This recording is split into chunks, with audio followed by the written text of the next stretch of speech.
Bismillahirrahmanirrahim. Assalamualaikum. I am Muhammad Uwais Kanni and I welcome to all of you in the preparatory classes of general knowledge.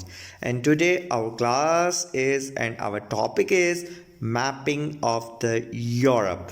तो चलिए जी, आज के हम class की तरफ चलते हैं। फ़र्स्ट ऑफ़ ऑल मैं आपको थोड़ी सी इन्फॉर्मेशंस बता दूं, उसके बाद इन द एंड में आपको मैप्स के ऊपर वो चीज़ें आइडेंटिफाई करके दिखाऊंगा और बताऊंगा सारी चीज़ें। तो काइंडली पहले इन्फॉर्मेशन को सारा अच्छी तरह समझ लीजिए, थोड़ा सा माइंड के अंदर बिठा लीजिए और उसके बाद फिर हम मैप के ऊपर ये सारी चीज़ें मैं आपको वन बाय वन करके वेरीफाई करवाऊंगा।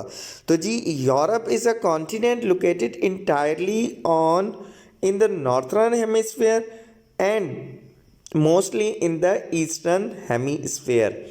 अब जी ये क्या बात कह रहा है? ये बात ये कह रहा है कि जो यूरोप है वो मोस्टली नॉर्थर्न हेमिस्फीयर के अंदर है और जी मोस्टली ईस्टर्न हेमिस्फीयर के अंदर है। अब इस जो सारी चीज़ है इसका कॉन्सेप्ट क्या है? तो इस सारी चीज़ का कॉन्सेप्ट सिंपल सा यहाँ पे है। ठीक है जी, ये देखें, ये है हमारे पास क्या जी, सिंपल सी हमारे पास प्राइम मेरिडियन है। ये बीच में ये जो लाइन जा रही है ये है प्राइम मेरिडियन। ठीक है, तो हमारे पास जो वर्ल्ड है इस तरह, तो पूल टू पूल ये अब आप दुनिया को दो हिस्सों में डिवाइड कर रहे हैं। तो ये हो गया ईस्टर्न हेमिस्फीयर और ये हो गया वेस्टर्न हेमिस्फीयर। तो क्या हमने मैं अभी वहाँ पे पढ़ा था कि mostly the Europe continent lies in the eastern hemisphere और नॉर्थर्न हेमिस्फीयर। अब नॉर्थर्न हेमिस्फीयर की क्या बात है, जब हम दुनिया को इक्वेटर के हिस्से के अंदर डिवाइड करते हैं तो फिर क्या हो जाता है, हमारे पास नॉर्थर्न हेमिस्फीयर के अंदर यूरोप आ जाता है। आपको याद होगा कि अफ्रीका जो है वो इक्वेटर से साउथर्न साइड के ऊपर है, तो जो इक्वेटर से नॉर्थर्न साइड के ऊपर यूरोप है। तो ये है इस चीज़ का मतलब कि जी नॉर्थर्न हेमिस्फीयर और ईस्टर्न हेमिस्फीयर। अच्छा जी, उसके बाद it is bordered by Arctic Ocean to the north. North के अंदर आर्कटिक ओशन है। The Atlantic Ocean to the west. West के अंदर अटलांटिक ओशन है। Asia to the east and Mediterranean Sea to the south. तो ये चार चीज़ें अलग अलग। अब यहाँ पे आप मैप के ऊपर देखें जी, ये हमारे पास नॉर्थ पे क्या है, आर्कटिक सी, और जी वेस्ट के ऊपर क्या है हमारे पास, जी बिल्कुल जी हमारे पास ओशन है अटलांटिक ओशन, और जी साउथर्न पे क्या है, मेडिटेरियन सी। तो ये पूरी लोकेशंस हैं मैपिंग के हवाले से, क्योंकि आपको लोकेशंस का पता होना चाहिए कि चारों तरफ किसी भी कॉन्टिनेंट के कौन कौन सी चीज़ें हैं। उसके बाद जी आगे चलते हैं। यूरोप कवर्स 10,180,000 स्क्वायर किलोमीटर्स, इतना एरिया जी यूरोप कवर करता है। और उसके बाद जी 2% ऑफ द अर्थ सरफेस कितना है जी, 6.8 ऑफ द लैंड एरिया। अब टोटल लैंड एरिया जो है यूरोप के पास वो कितना है, 6.8% ऑफ लैंड एरिया, और ओवरऑल 2% है जिसके अंदर वाटर भी आ जाता है। Scandinavian is a region in the northern Europe. Northern Europe के अंदर एक रीजन है जिसको स्कैंडिनेवियन कहा जाता है। अब ये स्कैंडिनेवियन को क्यों कहा जाता है? Because of their strong historical cultural and linguistic ties. The term Scandinavia is local usage covers 3 kingdoms. Denmark, अगर आप इस वर्ड को देखेंगे ना तो इसके अंदर ही आपको स्कैंडिनेविया का मतलब पता चल जाएगा। स्कैंडी का मतलब स्वीडन, इसमें ये जो डी है वो डेनमार्क का है, और नास में जो नेविया है वो है नॉर्वे। तो स्वीडन, डेनमार्क एंड नॉर्वे। ठीक है जी, ये तीनों कंट्रीज कहलाते हैं स्कैंडिनेवियन कंट्रीज। और the broader Scandinavian region include Finland and Iceland. ठीक है, और अगर ब्रॉडर रीजन के अंदर बात की जाए तो फिर ये 2 कंट्रीज भी इंक्लूड होते हैं। बट टेस्ट के अंदर जो सवाल आते हैं उसके अंदर आपने यही याद करना है कि डेनमार्क, नॉर्वे और स्वीडन, ये 3 जो हमारे पास कंट्रीज हैं ये स्कैंडिनेविया कंट्रीज हैं। अब उसके बाद हम आगे चलते हैं बाल्टिक कंट्रीज़ की तरफ। तो बाल्टिक जो कंट्रीज़ हैं ये भी बहुत इंपॉर्टेंट है। आपको पता होगा यूएसएसआर और सोवियत यूनियन जब डिसइंटीग्रेट हुआ था 1991 के अंदर, तो उससे कुछ सेंट्रल एशियन कंट्रीज़ बनी थी और कुछ यूरोप के अंदर कंट्रीज़ बनी थी। तो ये जो बाल्टिक कंट्रीज़ हैं ये भी 1991 में ही बनी हैं after the disintegration of USSR. ठीक है जी।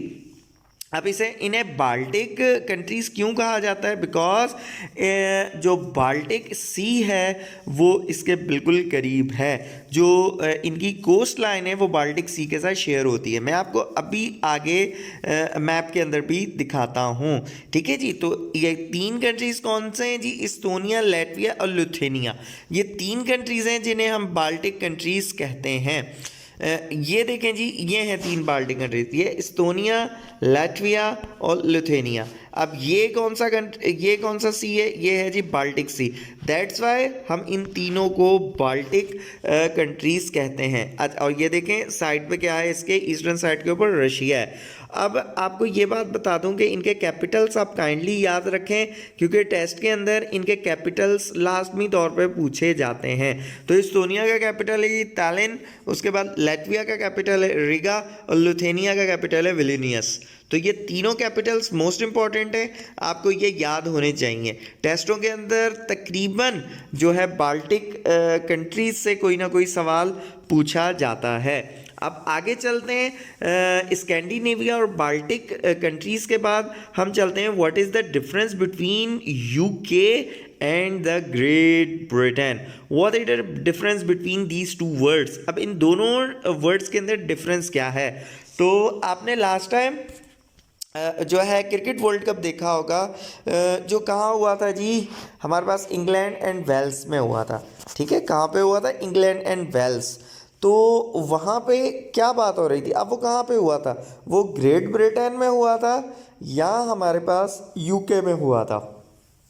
तो जी अब इन दोनों के अंदर डिफरेंस क्या है? देखें, यूके की जब भी बात आती है तो यूके के अंदर आप ये समझें कि 4 कंट्रीज़ हैं। जब भी यूके की बात होगी तो it is talking about the 4 countries. वो 4 कंट्रीज़ कौन से? England, Scotland, Wales and North Ireland. ये 4 कंट्रीज़ को मिला के हम कहते हैं यूके। और इसका जो कैपिटल है वो है England. England is the largest of the UK's 4 states. और इंग्लैंड के अंदर लंदन जो है वो इसका कैपिटल है। ठीक है, ओवरऑल यूके का। अब हम देखते हैं ग्रेट ब्रिटेन क्या है। तो Great Britain is the name of the largest island in the British इटली and it is also a political entity consisting of 3 countries England, Scotland and Wales. तो जब भी ग्रेट ब्रिटेन की बात आती है तो इसका मतलब होता है 3 कंट्रीज। कौन कौन से? इंग्लैंड, स्कॉटलैंड और वेल्स। अब मैं मैप के ऊपर आपको ये तीनों चीज़ें दिखाता हूँ और आपको समझाता हूँ कि इसके अंदर डिफरेंस क्या है। ठीक है जी, ये देखें, मैंने मैप को ज़रा अब देखिए जी, ये हमारे पास एक और मैं आपको सवाल यहाँ पे बता दूँ, काइंडली याद करेगा कि which of the following is the largest island of the Europe? तो इसका जवाब भी यूके ही है। UK is the largest island of the Europe. ये देखिए, ये यूके है और यहाँ पे आपको कुछ भी नहीं मिल रहा। क्या है? चारों तरफ हमारे पास क्या है? ओपन ओशन का वाटर है। तो दैट्स वाई हम यूके को आइलैंड कहते हैं। अब ये देखें जी, ये यहाँ पे क्या है हमारे पास? वेल्स, इंग्लैंड और स्कॉटलैंड। ठीक है, अब यहाँ पे ये जो आयरलैंड है ना, 2 किस्म के आयरलैंड है। ये जो जहाँ पे ग्रीन कलर का आइलैंड है, ये क्या है? ये यूके का पार्ट नहीं है। ये जो ऑरेंज कलर का, येलो टाइप का आपके पास पोर्शन दिख रहा है आइलैंड के अंदर, तो ये जो नॉर्थर्न पार्ट ऑफ आयरलैंड है, जिसे हम नॉर्थर्न आयरलैंड करते हैं, it is a part of the UK. तो जब भी बात होती है ग्रेट ब्रिटेन की, तो ये पूरे एक आइलैंड की बात हो रही होती है, जिसे हम कहते हैं ग्रेट ब्रिटेन, जिसके अंदर 3 कंट्रीज आते हैं, इंग्लैंड, स्कॉटलैंड और वेल्स। बट अगर बात हो जी यूके की, तो यूके के अंदर ये 4 कंट्रीज आते हैं और ग्रेट ब्रिटेन के अंदर ये 3 कंट्रीज आते हैं। ठीक है जी, तो ग्रेट ब्रिटेन के अंदर 3 कंट्रीज हैं और यूके के अंदर 4 कंट्रीज हैं। तो होपफुली ये वाला कॉन्सेप्ट आपका क्लियर हुआ होगा कि what is the difference between UK and G Great Britain. अब हम आगे चलते हैं और इंग्लिश चैनल देखते हैं जी। इंग्लिश चैनल क्या है जी? इंग्लिश चैनल कोई न्यूज़ चैनल नहीं है या कोई मूवी चैनल नहीं है, ठीक है जी। इंग्लिश चैनल क्या है? Is the water body that separates southern England from the continental Europe. मतलब और उसके बाद क्या कहता है? It is also the busiest shipping area in the world, ठीक है जी। अब ये स्कॉटलैंड जो हमारे पास इंग्लिश चैनल है वो है कहाँ? और इंग्लिश चैनल की इम्पोर्टेंस क्या है कि ये दुनिया का सबसे ज़्यादा बिजिएस्ट शिपिंग रूट है। ये देखें जी, ये है हमारे पास क्या है? English channel. ये इंग्लिश चैनल आपको दिख रहा होगा स्क्रीन के ऊपर, ये है जी इंग्लिश चैनल। अब इंग्लिश चैनल ज्वाइन किसे करता है? यहाँ पे देखें फ्रांस है और फ्रांस और यूके को यहाँ पे ज्वाइन कर रहा है। ये देखें जी, वेल्स को अलग से लिखा हुआ है और यूके को अलग से लिखा हुआ है, ठीक है जी।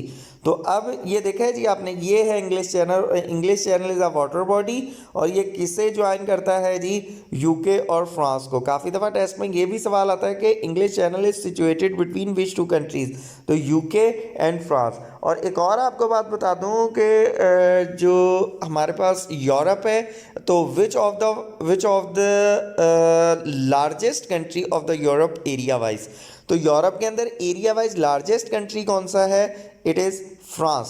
फ्रांस क्या है? जो यूरोप है, यूरोप के अंदर area wise is a largest country, ठीक है। Area wise is a largest country. अब यहाँ पे भी आप देख लें, अगर इसी तरह ही देखें तो ये रहा फ्रांस। फ्रांस से बड़ा आपको कोई भी जो कंट्री है वो नहीं दिख रहा होगा। तो area wise France is the largest city, largest country of the Europe, ठीक है जी। अच्छा जी, आगे चलते हैं अब हम Mediterranean Sea. Mediterranean Sea is a sea of the Atlantic Ocean almost completely enclosed by land, on the north by Europe and the south by the Africa and on the east by Asia. तो Mediterranean Sea क्या है हमारे पास जी? Mediterranean सी तकरीबन चारों तरफ से land के साथ ही इनक्लोज्ड है। और जी मेडिटेरियन सी के अंदर एक बहुत पॉपुलर हमारे पास रिवर है, उसका आउटफ्लो आता है। वो कौन सा रिवर है? अफ्रीका का बहुत पॉपुलर रिवर है जी, बिल्कुल जी, रिवर ऑफ नील। तो नील रिवर का जो आउटफ्लो है वो मेडिटेरियन सी के अंदर आता है। मेडिटेरियन सी का है साउथर्न पार्ट के ऊपर है जी, यूरोप के। आगे मैं आपको मैप के अंदर भी दिखाऊंगा। उसके बाद नॉर्वेयन सी, ये क्या है जी? ये आर्कटिक ओशन का पार्ट है और नॉर्वे के पास है। नॉर्वे के नॉर्थ वेस्ट साइड के ऊपर नॉर्वेयन सी है। उसके बाद ये sea of Marmara, sea of Marmara also known as sea of Marmora or the Marmara Sea is the inland sea that connects the Black Sea and the Aegean Sea, thus separating Asian Turkey and the European parts. अब Asian तुर्की और European तुर्की, ये इसको भी मैं आपको explain करता हूँ। ये रहा जी, जो बात हो रही है ना एशियन तुर्की और यूरोपियन तुर्की की, वो ये बात हो रही है। ये है बॉस्फोरस ब्रिज। तो बॉस्फोरस ब्रिज क्या करता है? एशियन तुर्की को सेपरेट करता है यूरोपियन तुर्की से। तो ये बात हो रही थी बॉस्फोरस ब्रिज की। और बॉस्फोरस ब्रिज किसको ज्वाइन करता है? सी ऑफ मरमरा को भैया आप कह सकते हैं सेपरेट करता है। सी ऑफ, देखें बॉस्फोरस ब्रिज है ये, यहाँ पे बॉस्फोरस ब्रिज बना हुआ है। एक तरफ क्या है? सी ऑफ मरमरा और दूसरी तरफ है ब्लैक सी, ठीक है जी। ये आपका इंग्लिश चैनल। उसके बाद जी आपका बॉस्फोरस ब्रिज, उसके बाद बाल्टिक सी, ग्रेट ब्रिटेन और उसके साथ साथ यूके। तो होपफुली मेरा जो ये पढ़ाने का अंदाज़ है कि आपको यहाँ जैसे ही मैं चीज़ें बता रहा हूँ और उसके साथ मैप के ऊपर जाके उनको वन बाय वन करके क्लियर कर रहा हूँ, होपफुली आपको ये समझने में बहुत फ़ायदेमंद दे रहा होगा और आपको आसानी चीज़ें समझ आ रही होंगी। अब हम आगे चलते हैं। Volga River is considered as the longest European river. तो वोल्गा जो है वो लॉन्गेस्ट रिवर है। जैसे हमारे पास पाकिस्तान का जो लॉन्गेस्ट रिवर है वो इंडस है, ठीक है जी। तो इसी तरह ही बट अब बात हो रही है यहाँ पे कॉन्टिनेंट की, तो जो इंडस है वो तो पाकिस्तान का है, बट जी जो यूरोप का लॉन्गेस्ट रिवर है वो है वोल्गा रिवर। अब मेरा आप लोगों से सवाल ये है, मैंने अपने प्रीवियस वीडियोस के अंदर बताया था कि which is the longest river of Asia. Asia का लॉन्गेस्ट रिवर कौन सा है वो आपने मुझे जो है जवाब में बताना है। ये आपका होमवर्क है कि आपने मुझे ये बताना है कि which is the longest river of Asia. तो काइंडली जी मेरे व्हाट्सअप नंबर के ऊपर आप इसका जवाब दे सकते हैं ताकि मुझे पता चल सके कि स्टूडेंट्स कितना एक्टिवली जो है वीडियोस को देख रहे हैं, क्लासेस ले रहे हैं और उनको उनसे फ़ायदा भी हो रहा है। तो आगे चलते हैं। The Danube known by the various names in other languages. Europe second longest river, Europe का सेकंड लॉन्गेस्ट रिवर कौन सा है? डैन्यूब है, आफ्टर वोल्गा। अब वोल्गा क्या है? The largest river of the Europe. The Danube river has the source in Germany and flows through the 9 other countries. तो जो डैन्यूब है उसकी सोर्स जर्मनी के अंदर है और वो 9 कंट्रियों से क्या है जी क्रॉस करता है। क्रॉस करता है। Paris is located on the central France river Sen, third position population wise and six by area. तो यूरोप की पोजीशन जो है वो पॉपुलेशन वाइज थर्ड है और एरिया वाइज सिक्स्थ है। हाईएस्ट पॉइंट कौन सा है? माउंट एल्ब्रस 1881 फीट के ऊपर है। ठीक है, माउंट एल्ब्रस कहाँ है जी? रशिया के अंदर है। उसके बाद लोएस्ट पॉइंट कौन सा है? Caspian sea. तो Caspian sea it is a lake. Caspian sea है, फ्रेश वाटर लेक नहीं है, सॉल्ट वाटर लेक है। किन 5 कंट्रीज से बॉर्डर शेयर करती है? हमने सेंट्रल एशियन जो वीडियो थी उसके अंदर भी इसको अच्छी तरह से पढ़ा था। Azerbaijan, Kazakhstan, Russia, Iran, Turkmenistan, इन जो है 5 कंट्रीज़ के साथ जो है कैस्पियन सी की बाउंड्री शेयर होती है। अब आप मुझे ये बताएं कि इन 5 कंट्रीज़ में से सेंट्रल एशियन कंट्रीज़ कौन से हैं और कितने हैं? तो there are 2 Central Asian countries, one is Kazakhstan and second one is Turkmenistan. Azerbaijan जो है वो सेंट्रल एशियन कंट्रीज़ के अंदर नहीं आता। उसके बाद lake Baikal, fresh water lake, highest lake in Russia and deepest lake. तो लेक बाइकल क्या है? Lake Baikal is a fresh water lake है, हाईएस्ट लेक इन रशिया और डीपेस्ट लेक भी है। Belomor is the largest shipping canal of Russia located in Baltic sea. Baltic sea से हमको याद आया बाल्टिक कंट्रीज़। तो Volga Moscow जो है वो रशिया का शिपिंग कैनाल है। Volga River is the longest river of Russia. Source उसकी कहाँ है जी? ये विल्दाई प्लेट्यू के अंदर है और आउटफ्लो इसका कैस्पियन सी के अंदर है। ठीक है जी, कहाँ पे है जी आउटफ्लो इसका? कैस्पियन सी के अंदर है। तो Don is a river of Russia. Don कहाँ का रिवर है जी? रशिया का। Gota canal is the shipping canal situated in Sweden. Hudson and Delaware canals are presented in France. Grand Canal is the oldest man-made canal for shipping in China। ठीक है जी। The smallest sea of the world is the Baltic sea और जो कि Europe के अंदर आता है। Netherland is below the sea level. जो नदरलैंड है यूरोप का एक कंट्री है, वो सी लेवल से भी नीचे है। France has the longest summer day.